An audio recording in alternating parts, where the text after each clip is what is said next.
मैं आप सभी का बहुत आभार प्रकट करना चाहता हूं, चाहे वो इलेक्ट्रॉनिक्स मीडिया है, प्रिंट मीडिया है, कि जिन्होंने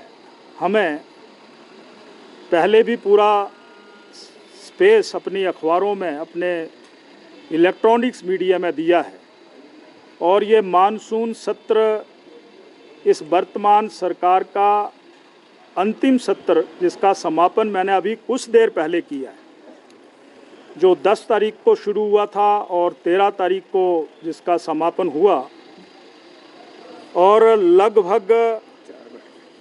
22 घंटे और 40 मिनट जो है ये सत्र चला है, जिसमें ये कह सकता हूँ कि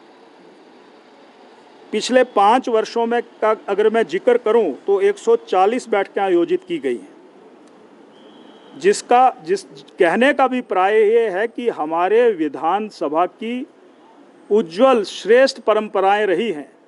और वो परंपराएं जब लोकतांत्रिक तरीके से विधानसभा काउंसिल चैम्बर में चर्चाएं होती हैं तो फिर ये परंपराएं जीवित रहती हैं। तो इसलिए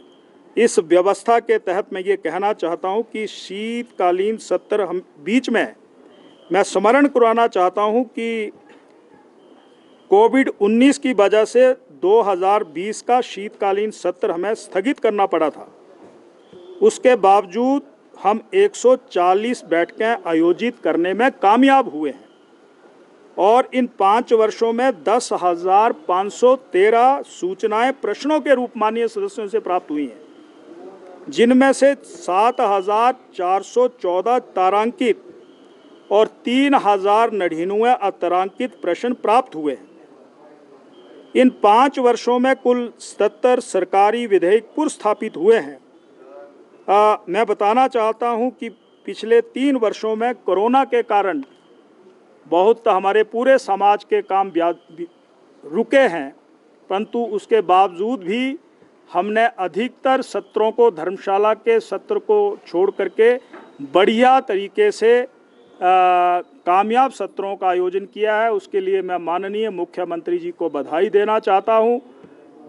प्रदेश सचिवालय के उच्च अधिकारियों को, कर्मचारियों को, और विशेष रूप से विधानसभा के जो हमारे अधिकारी हैं, कर्मचारी हैं, जो इस काम में लगे रहते हैं, अनथक प्रयास करते हैं, उनको विशेष रूप से बहुत बहुत बधाई, मुबारकबाद। और हिमाचल